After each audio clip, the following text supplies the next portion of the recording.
ល់ជាគេខ្មែរជួបដំណអោណា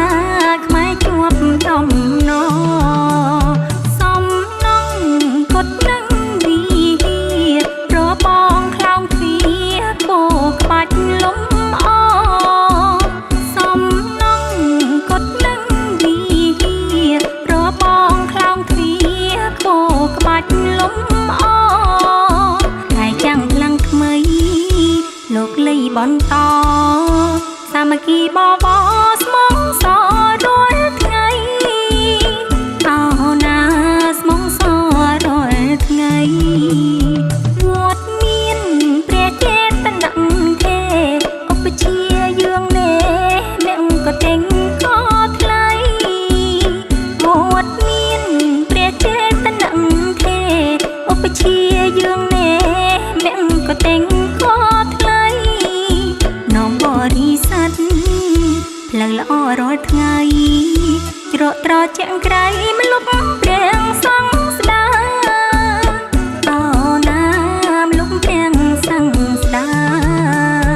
វត្តខ្មែរខំថែវបបធัวពុទ្ធិកម្មបវរលំអសង្ឃស្នាវត្តខ្មែរខំថែវបបធัวពុទ្ធិកម្មបវរលំអសង្ឃស្នាសាលាសាងថ្មីមានន័យថ្លៃថ្លាក៏ល្បុតខេមរាសិក្សាបន្តអូណានាំគ្នារៀនបន្ត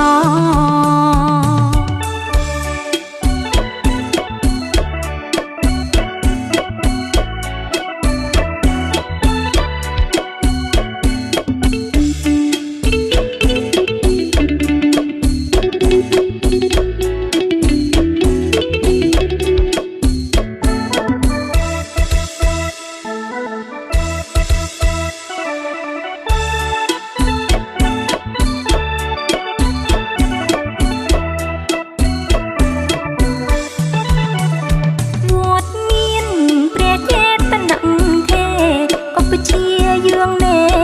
អ្នកក៏តែងក៏ថ្លៃវត្តមានព្រះចេតន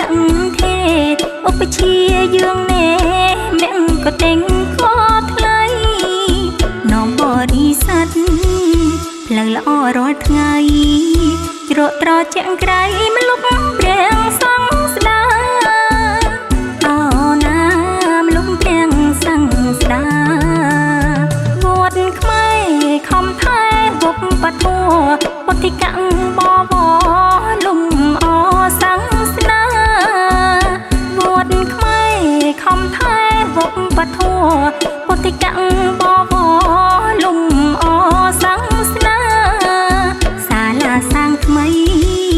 មានន័យថ្លៃថ្លាក៏ល្បុតខេមរាសិក្សាបន្តអូណានាំគ្នារៀនបន្ត